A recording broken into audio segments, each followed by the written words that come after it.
Pode vir, Marcos. Lá vem o Marcos. Olá, humanos e exáticos. Mais uma vez, Marcos aqui. Espero que todos estejam bem. Na nossa equação humana de hoje, vamos tentar compreender por que o território das antigas colônias espanholas na América se esfacelou, se fragmentou. Por que essas antigas colônias não viraram um país só? Vamos compreender essa questão? Vamos de equação de humanas? Vem comigo!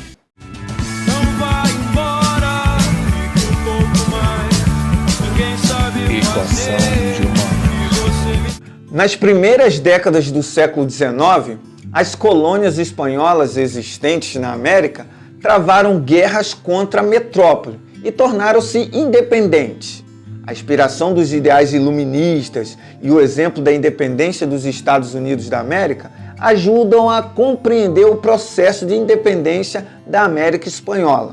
Em geral, liderados pela elite local e apoiados pela Inglaterra, os movimentos resultaram no surgimento de várias repúblicas no continente americano. A elite hispano-americana libertou a região do domínio espanhol, mas não rompeu a dependência mantida com a Europa. Portanto, foram livres, pero no mucho. No final do século XVIII e no início do século XIX, existiam várias contradições entre a metrópole e a colônia. Era a crise do antigo sistema colonial. O monopólio colonial não determinava como ia ser a estrutura econômica da colônia. E as próprias classes proprietárias das terras ditavam os rumos dos seus negócios e de suas produções. O sistema colonial estava se tornando um impedimento para novos crescimentos. O que essa elite de colonos queriam, professor? Os colonos queriam negociar com outros países, em vez de exclusivamente com a Espanha, que já vivia um declínio econômico àquela certa altura. Essa elite colonial não suportava a carga de tributos cobrados pela metrópole que cresciam sem parar. As necessidades econômicas dos colonos de se livrarem do monopólio colonial foram decisivas para o processo de independência. Mas é claro que as Américas não estavam isolados do resto da humanidade. Eles faziam parte do mundo ocidental e, por isso, receberam influência direta do que estava acontecendo. Assim, o iluminismo, o despotismo esclarecido, a independência dos Estados Unidos, a Revolução Francesa, a Revolução Industrial, as invasões napoleônicas, tudo isso tem muito a ver com a independência da América Espanhola. É claro que por essas bandas aqui, a elite filtrou o iluminismo e o liberalismo. Eles ficaram apenas com as ideias que lhe interessavam, principalmente sobre a independência. O que poderia lembrar a democracia e os direitos populares foi descartado ou adaptado às necessidades dos grandes senhores. O pacto colonial não funcionava mais, professor? Na verdade, já havia algum tempo que os ingleses faziam contrabando na América Espanhola. Historiadores mostraram que esse comércio proibido chegava a superar o comércio legal, tanto em valores como em volume. Um verdadeiro rombo no pacto colonial. Além da Inglaterra, Holanda e França também se beneficiavam desse comércio pirata.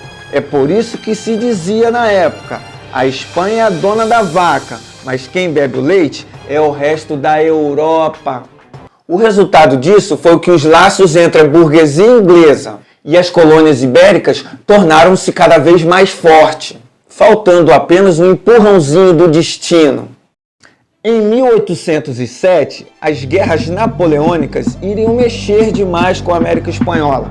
Para sufocar economicamente a Inglaterra, Napoleão Bonaparte decretou o bloqueio continental, o que fez a Inglaterra a intensificar seu comércio com a América, pouco se importando se tinha pacto colonial ou não. Em 1808, Napoleão invadiu a Espanha e colocou seu irmão José Bonaparte no trono espanhol. Belo presente de irmão, né? E você aí brigando com o seu pelo último copo de refrigerante. Na América, a notícia da invasão napoleônica na Espanha foi recebida com apreensão.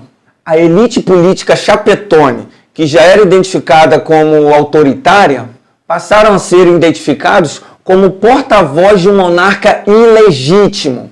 Era o pretexto necessário para a elite colonial crioula pudesse agir em favor da autonomia. Assim, por toda a América foram criados cabildos livres, seguindo os modelos das juntas governativas espanholas. As câmaras eram sedes de governo contra Napoleão Bonaparte. A independência das colônias espanholas na América se desenhava. E quando Napoleão foi derrotado, professor? O Congresso de Viena tentou restabelecer a geopolítica europeia bagunçada por Napoleão. Fernando VII voltou ao trono espanhol. Assim, os cabildos deviam voltar a obedecer à metrópole. Nesse momento do jogo, a independência era um caminho sem volta. Os primeiros movimentos pela independência ocorreram ainda no século XVIII e foram reprimidos pela metrópole. O mais célebre foi comandado pelo líder indígena Tupac Amaru, no Peru. A reação espanhola foi intensa e deixou mais de 80 mil mortos. Já no século XIX, as lutas pela independência das colônias espanholas se destacavam-se o venezuelano Simón Bolívar e o argentino José de San Martín. Bolívar partiu do norte, libertando a Venezuela, a Colômbia, o Equador e a Bolívia. San Martín partiu do sul, libertando a Argentina, rumou em direção aos Andes, proclamando a independência do Chile e do Peru com a colaboração do crioulo Bernardo O'Higgins. O movimento de liberdade se estendeu à América Central e ao México, de modo que, em 1825, as únicas possessões espanholas na América eram Cuba e Porto Rico. Diz aí, professor, por que essa antiga América Espanhola não se tornou um país só? É a pergunta de $1 milhão do nosso vídeo de hoje. Devido à rivalidade das políticas locais entre os caudilhos. Eram figuras carismáticas, militares, nascidos nas colônias e educados na Europa. Esses caudilhos, esses líderes, almejavam o poder central. A acessão de um deles ao governo de uma área tomada independente significava um choque com os demais caudilhos, que não aceitavam se subordinar e queriam manter sua influência local.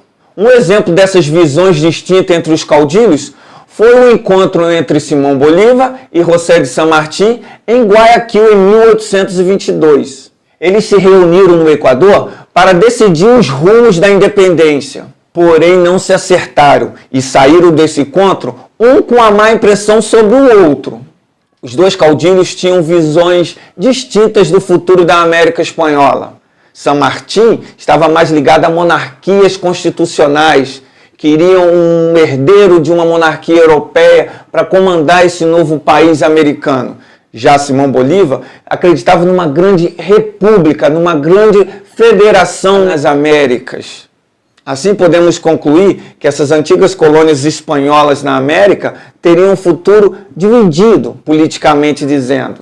Em 1826, Bolívar apresentou na Conferência do Panamá seu projeto de uma grande federação de repúblicas, unindo as antigas colônias espanholas em um só país.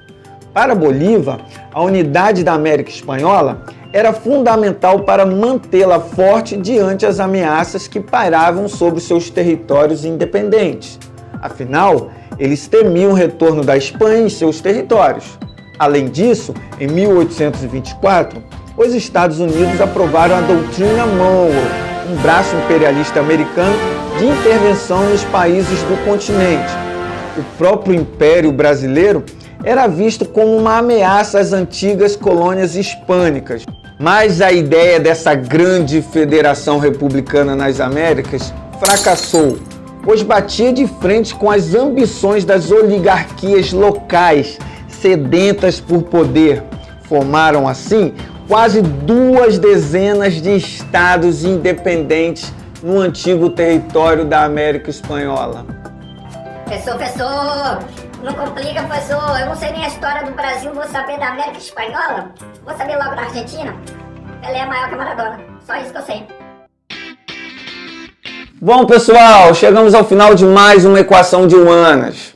E hoje vimos que o território da antiga América Espanhola se fragmentou em vários territórios devido às rivalidades das políticas locais entre os caudilhos. Essas figuras políticas que não aceitavam subordinar-se a um poder central. Não podemos esquecer que a independência resultou na separação política com a antiga metrópole. Mas a dependência econômica e as desigualdades sociais podem ser observadas até os dias de hoje. Essa foi nossa aula de história de hoje. Espero que vocês tenham gostado. Se gostou, deixa um like, se inscreva no canal e até a próxima. Aquele abraço. Tchau, tchau.